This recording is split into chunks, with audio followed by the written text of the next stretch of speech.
नमस्कार। तो चलिए आज एक सफर पर निकलते हैं। एक ऐसे सफर पर जो हमें ले जाएगा ब्रह्मांड के सबसे बड़े रहस्यों में से एक के पास। ये एक ऐसी यात्रा होने वाली है जो विज्ञान की सारी सीमाओं को चुनौती देती है। आइए इस सफर की शुरुआत करते हैं। जरा सोचिए, एक ऐसी जगह के बारे में जहां गुरुत्वाकर्षण मतलब ग्रेविटी इतनी ज्यादा कि रोशनी तक उससे बचकर नहीं निकल सकती। ये एक ऐसा अंधेरा है जहां पहुंचकर स्पेस और टाइम के सारे नियम, सारे मायने ही बदल जाते हैं। चलिए मन में एक तस्वीर बनाते हैं, एक विशालकाय ब्लैक होल की, ठीक वैसा ही जैसा हमने इंटरस्टेलर मूवी में देखा था। उसके चारों तरफ एक चमकता हुआ नारंगी एक्रेशन डिस्क तेजी से घूम रहा है। बस यही है हमारी मंजिल, एक ऐसी जगह जो देखने में जितनी सुंदर है ना, असल में उतनी ही खतरनाक भी है। देखिए, इस सफर को अगर ठीक से समझना है तो हमें पहले उस एक नियम को जानना होगा जो इस पूरी जगह पर राज करता है, क्योंकि यही वो नियम है जो हमारी इस पूरी यात्रा का भविष्य तय करने वाला है। अब ये सुनने में तो बड़ा सीधा सादा सा फैक्ट लगता है ना, लेकिन इसके जो नतीजे हैं वो सच में दिमाग घुमा देने वाले हैं। इसी को कहते हैं टाइम डायलेशन, और आज हम इसी की गहराई में उतरने वाले हैं। ये आइंस्टीन का एक कमाल का एक क्रांतिकारी विचार था।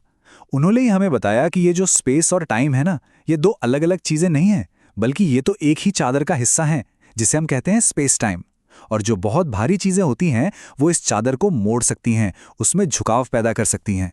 अच्छा, इसको समझने का ना एक बहुत ही आसान तरीका है। मान लीजिए स्पेस टाइम एक तना हुआ ट्रैम्पोलिन है, ठीक है। अब उसके बीच में एक भारी सी बॉलिंग बॉल रख दें, क्या होगा? वो कपड़ा नीचे धंस जाएगा, एक गड्ढा सा बन जाएगा, है ना। बस एक ब्लैक होल भी अपने आसपास के स्पेस टाइम के साथ बिल्कुल यही करता है, एक बहुत गहरा गड्ढा बना देता है। तो ठीक है, अब अपनी काल्पनिक यात्रा शुरू करते हैं। इस सफर में हमारा साथी कौन होगा? एक बहुत ही साधारण सी पॉकेट वॉच। यही घड़ी हमें समय के इस अजीब से खेल को समझने में मदद करेगी। अभी हम ब्लैक होल से बहुत बहुत दूर हैं और ये घड़ी बिल्कुल सामान्य गति से चल रही है। टिक टॉक टिक टॉक, हर सेकंड ठीक 1 सेकंड का है। ये समय का हमारा जाना पहचाना नॉर्मल अनुभव है। अब घड़ी धीरे धीरे उस ब्लैक होल के चमकते हुए रिंग के पास पहुंच रही है, और यहां की ग्रेविटी इतनी ज्यादा शक्तिशाली है कि वो रोशनी को भी मोड़ रही है। इसी को ग्रेविटेशनल लेंसिंग कहते हैं, और इसकी वजह से हमें घड़ी का आकार भी थोड़ा सा बिगड़ा हुआ, थोड़ा डिस्टॉर्टेड सा दिखने लगा है। ध्यान से देखिए, घड़ी की जो सेकंड वाली सुई है, अब वो बहुत बहुत धीरे धीरे आगे बढ़ रही है। ऐसा लग रहा है मानो उसे अगला सेकंड पूरा करने में कितनी मेहनत लग रही हो। Tick tock. 7 साल, ये कोई छोटा मोटा आंकड़ा नहीं है। जरा सोचिए, एक इंसान की जिंदगी का कितना बड़ा हिस्सा होता है ये। चलिए अब देखते हैं कि ये नंबर हमारी कहानी से आखिर जुड़ता कैसे है। इसका मतलब यह है कि हमारी घड़ी के हिसाब से जहां सिर्फ 1 घंटा 60 मिनट्स गुजरा, वहीं उतनी ही देर में पृथ्वी पर बैठे किसी इंसान के लिए पूरे 7 साल बीत गए होंगे। 7 साल, यही तो है टाइम डायलेशन का वो असर जो सच में दिमाग को चकरा देता है।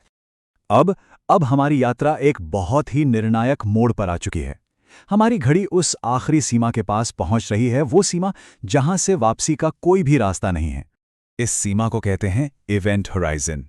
ये समझिए कि ये ब्लैक होल का किनारा है, दी एज। एक बार अगर कोई चीज इसे पार कर ले तो वो फिर कभी भी बाहर नहीं आ सकती। यहां पहुंचकर भौतिकी के मतलब फिजिक्स के वो सारे नियम टूट जाते हैं जिन्हें हम जानते हैं। और अब हमारी कहानी अपने क्लाइमैक्स पर है। हमारी पॉकेट वॉच उस इवेंट होराइजन को बस छूने ही वाली है, और इसके बाद जो होता है वो किसी के भी होश उड़ाने के लिए काफी है। जैसे ही घड़ी इवेंट होराइजन तक पहुंचती है, उसकी सेकंड वाली सुई हमेशा हमेशा के लिए जम जाती है। उस एक पॉइंट पर समय खुद ही रुक जाता है, ठहर जाता है। तो ये सफर हमें एक बहुत बड़े सवाल के साथ छोड़ जाता है। अगर ग्रेविटी, गुरुत्वाकर्षण समय जैसी चीज को रोक सकता है, उसे जमा सकता है, तो जरा सोचिए इस ब्रह्मांड में और कितने ऐसे मौलिक नियम होंगे, कितने ऐसे रहस्य छिपे होंगे जिनके बारे में हमें आज कुछ भी नहीं पता।